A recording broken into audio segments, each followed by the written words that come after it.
Nama saya Irfandi. Sebelum tsunami, saya tinggal di Dusun Kakak, Pantai Cermin, Desa Ulele, Kecamatan Meraksa, Kota Banda Aceh. Usia saya pada tanggal 26 Desember 2004, berusia 28 tahun lebih 10 bulan. Hari Minggu itu, pada saat gempa, itu posisi saya itu lagi tidur di rumah. Itu gempa, saya terbangun, langsung lari keluar rumah dan menuju jalan. Itu jalan raya dengan rumah itu berjarak kurang lebih 25 meter. Pada saat di jalan itu suasananya memang betul-betul mencekam. Sepeda motor pada bertumbangan semua, orang-orang pada jongkok, ada yang duduk, ada yang nangis histeris, ada yang istighfar, ada yang takbir, ada yang azan. Pada saat itu, setelah gempa reda, tidak lama Bapak datang dari Ulele, tempat Mama jualan. Bapak datang ke rumah, naik angkot. Dia tanya kabar dengan saya, gimana keadaan di rumah. Lalu Bapak matikan PLN listrik. Terus Bapak balik ke tempat Mama jualan. Sedangkan saya numpang angkot pergi menuju ke Pantai Cerminnya di Menara Hijau. Sampai di Menara Hijau itu, saya sempat ngobrol dengan kawan yang jaga-jaga parkir pada saat itu.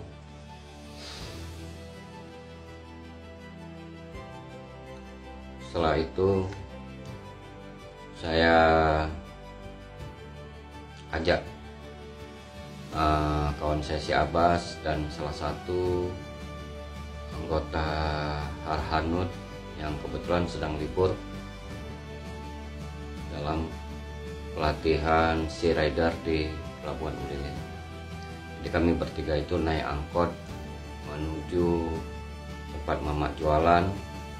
Itu posisi Mama jualan itu di depan Masjid Baitur Rahim.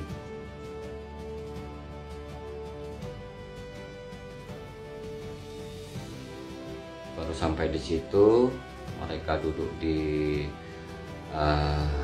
meja depan.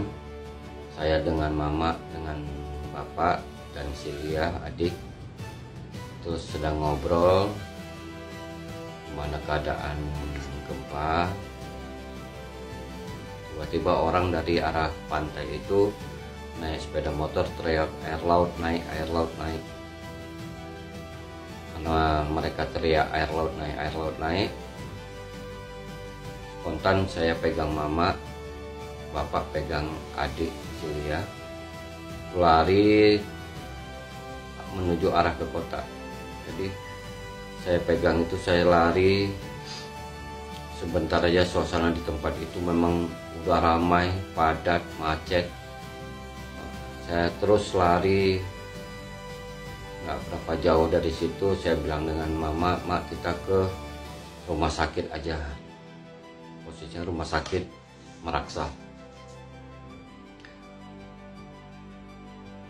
Gitu masuk pintu gerbang rumah sakit Meraksa, dulu pintu gerbangnya masih kayu dan kawat duri.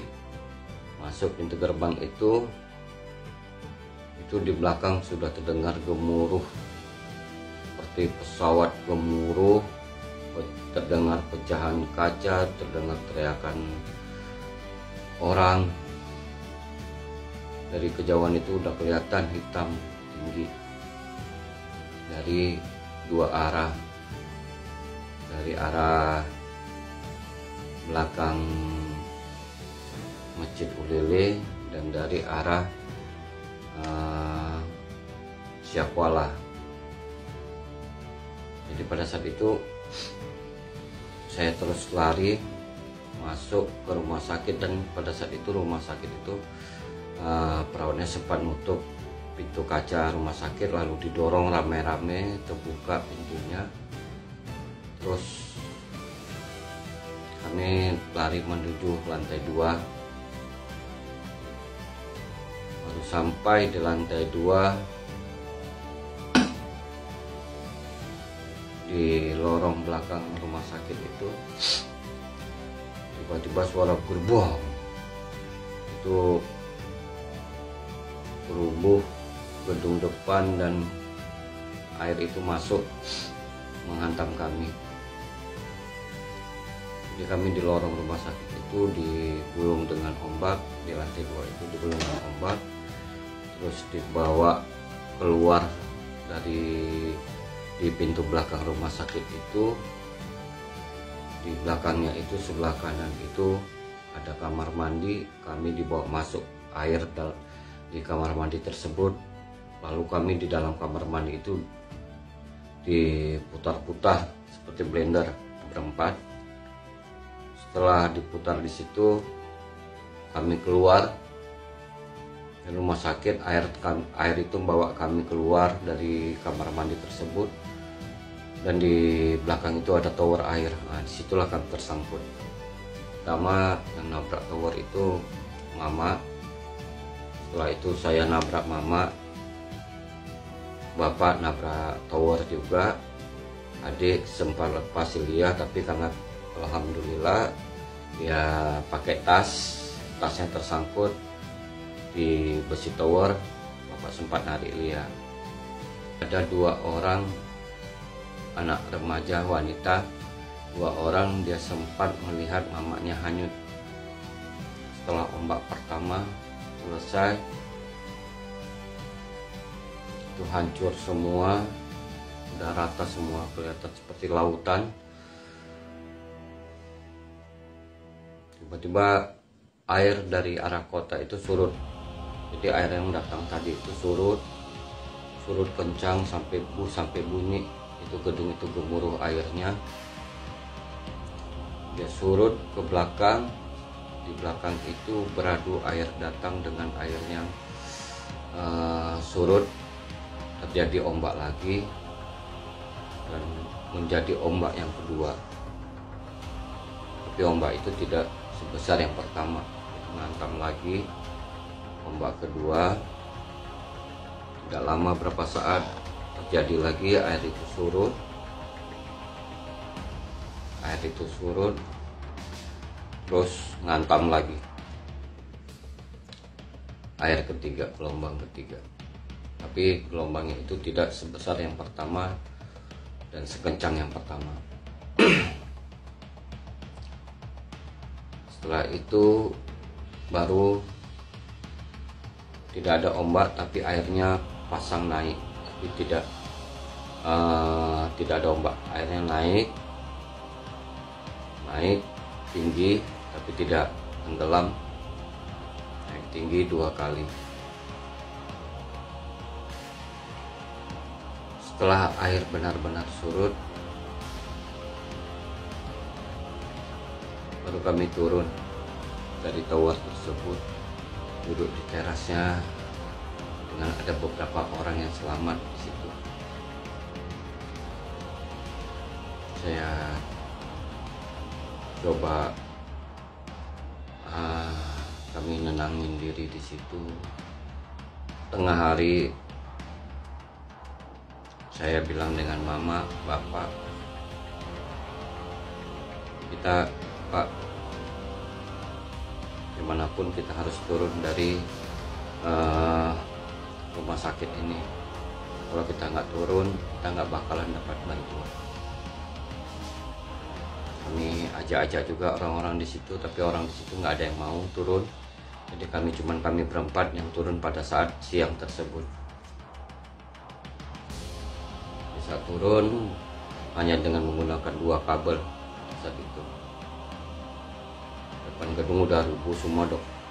Udah rubuh, jadi kami turun lewat pintu itu, turun Itu sudah mulai banyak tampak mayat-mayat yang bergelimpangan.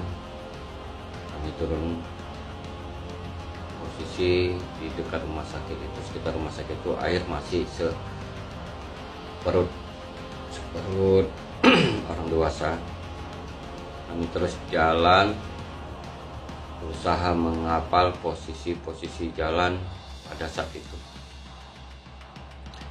Jadi suasananya memang saat kami jalan ada rasa ketakutan air itu bakalan datang lagi, ada rasa khawatir memang tinggi. Jadi kami harus buru-buru jalan. Di sekitaran itu banyak orang-orang yang minta tolong, orang-orang yang banyak masih selamat. Ada yang udah nggak kepakai, ada yang nggak bisa jalan lagi. Semua banyak yang minta tolong pada saat itu. Kami jalan di atas kayu-kayu, tumpukan mayat. Kami jalan arah menuju kota.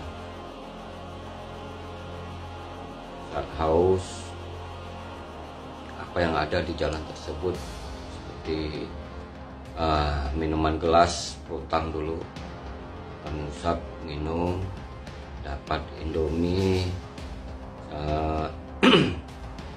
kami hancurkan, kami makan apa yang nampak di situ, kami makan. Setelah itu nggak jauh dari situ, di daerah Blangoi, ada saudara sepupu namanya Intan. Dia teriak, "Wak Nen, tolong Intan, Wak Ni tolong Intan."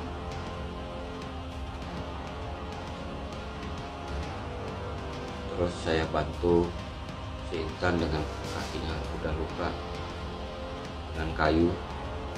Jadi saya bopong si Intan, mama, bapak, dan Celia saya suruh ke depan duluan. Jadi kami jalan di situ di atas tumpukan kayu, semua tumpukan pohon, semua posisinya memang tidak kelihatan lagi jalan.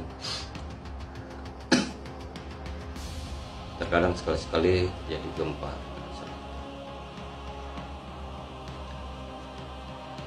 Terus sampai di daerah Sungai Blangcut, itu jembatannya sudah rubuh, jadi kami nyebrang di atas papan. Nyebrang di atas papan. Setelah kami sampai di lapangan Padang, karena orang udah ramai, saya terpisah dengan orang tua belok ke kiri menuju Masjid Raya. Saya di simpang di Tugu Jam itu bertemu dengan saudara dari mamanya si Intan ini dan diajak ke desa Kampung Atur. Saya dengan mama, bapak itu 2 malam pisah. Di hari ketiga saya bertemu dengan tetangga saya dulu namanya Herbie. Herbie bilang, "Bapak, mama udah di desa Lapenurut di rumahnya, rumah Pak Bayat."